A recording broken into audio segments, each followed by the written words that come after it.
मैं कमल जैन जुबारा कानून गो बखल में मेरे कमल प्लाजा मार्केट में 7 दुकानों पर व्यवसाय करता हूं। दिनांक 15/8/2024 को जब मैं दुकान खोलने वहां पहुंचा तो देखा कि मेरी दुकान पहले से खुली है और सरिता पेंडारकर मेरी दुकान में से माल निकाल कर ले जाते हुए देखी गई।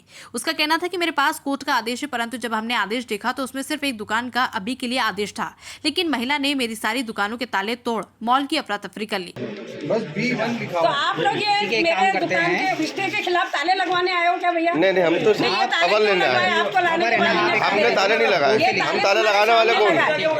ये सात ताले आपके सामने आप कब्जा कर रहे हो। नहीं, हमने वो आपको लेके आया और ये ताले लगा रहे कोर्ट के आदेश के खिलाफ। आपको दिखाई देगी सात दुकानें वो 7 दुकानों बता रहे हो। आपके पास कागज ही नहीं दिख रहे कौन सी है। हम थाने पहुंचे तो एक जवान जिनका नाम शशांक था वो हमारे साथ गए। पुलिस ने उन्हें रोका और मना किया। फिर जवान जाने के बाद मेरे बेटे संस्कार और डॉक्टर मितेश दोनों बैठे हुए थे। फिर सरिता पेंडारकर फिर से माल उठाने लगी। मेरे बच्चों ने मना करा तो गाली गलौज कर उसके साथ अन्य साथी अजय पेंडारकर, अजय की पत्नी, अजय के दोनों बेटे जिसमें एक का नाम नहीं पता, ना मेरे बेटे को मारा। ये लोग द्वारा सरेआम बलपूर्वक लूटमार और चोरी की गई, जिसके लिए हम थाने पर गए तो थाने से कोई मौके पर सहयोग नहीं मिला। वहां दिन भर बिठा कर रखा गया। फिर रात 11 बजे आदम चेक काट हम घर जाने को कहा। हमने FIR करने को कहा तो पुलिस ने हमें थाने में मारा। आपने प्रेस कॉन्फ्रेंस रखी है, क्या विषय? देखिए, हमारा दुकानों का अवैध रूप से कब्जा किया जा रहा है। अब ये जगह हमारी है, ये हमारी रजिस्ट्री है इस दुकानों की। ये 7 दुकानों पर हम पापा व्यवसाय करते हैं। मेरे पापा का नाम कमल जैन है, व्यवसाय करते हैं। ये महिला उस दिन 15 तारीख को कोर्ट का आदेश लेके आई, ठीक है।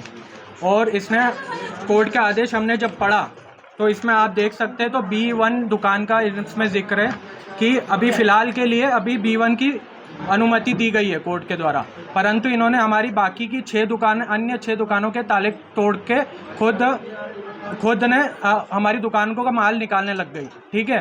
कुछ माल ये बेचने लग गई, कुछ माल ये लेके चली गई, ठीक है। अब माल लेके चली गई। अब इसका आवेदन हम पुलिस थाने इसकी कार्रवाई करने हम पुलिस थाने गए, ठीक है। पुलिस थाने से हमको एक जवान आए शशांक करके, ठीक है। वो यहाँ पर आए, उन्होंने उनसे कहा कि इस आदेश में माल के रिस्पेक्ट में कुछ नहीं लिखा हुआ है, ठीक है। अब हमने उनसे बोला कि आप इनकी गिनती करवा लें, और पुलिस वाले आए, उन्होंने बोला आप इनकी माल की गिनती करवा दें और वो कोर्ट फैसला करेगी कि माल किनका है किसका नहीं, ठीक है। तो हमने बोला ठीक है, ऐसा कर सकते हैं। तो उसके बाद जब पापा ने मेरे दोनों भाइयों को डॉक्टर मितेश जैन और संस्कार जैन को गिनती करवाने के लिए बुलाया यहाँ पे, ठीक है, हेल्प करने के लिए बुलाया। तो सरिता पेंडारकर नामक जिन्होंने ये पूरा कब्जा किया है, इन्होंने वो माल छीनने लगी हमारा, ठीक है। हमने बोला कि ये क्यों कर रहे हैं, हम गिनती कर रहे हैं, तो वो गाली गलौज करने लग गई। फिर वो और उनके साथी मिलकर भाइयों को मारने लग गए, ठीक है। अब भाइयों को मारने लग गए। अब इसकी शिकायत करने हम वापस थाने गए, ठीक है। शिकायत करने हम थाने गए तो थाने ने पहले तो आवेदन लेने से मना किया और वहाँ पे एक 2 स्टार HL मेहरा करके हैं, ठीक है। उन्होंने हमारा आवेदन फाड़ दिया, ठीक है, आवेदन फाड़ दिया। और फिर हमने बोला FIR करें आप, तो FIR करें आप, तो उन्होंने बोला आपकी FIR नहीं होगी, पहले तो मना ही कर दिया।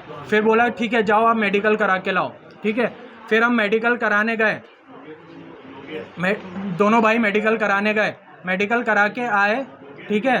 तो वहाँ पे एक लेडीज़ महिला जो टाइप करती हैं, उन्होंने हमारी पूरी शिकायत पूरी चीज़ टाइप करी, जो घटना घटी थी वो टाइप करी, ठीक है। और उसका आखिरी में आदम चेक काट दिया, ठीक है। अब पूरे मामले में ये तो विस्तार सकता हूँ, पूरे मामले में क्या कहना चाहते हैं? शॉर्ट में ये आपके किराएदार थे या इन्होंने आपसे दुकान खरीदी? देखिए, इनके 2 पहलू हैं, ठीक है। एक तो हमारे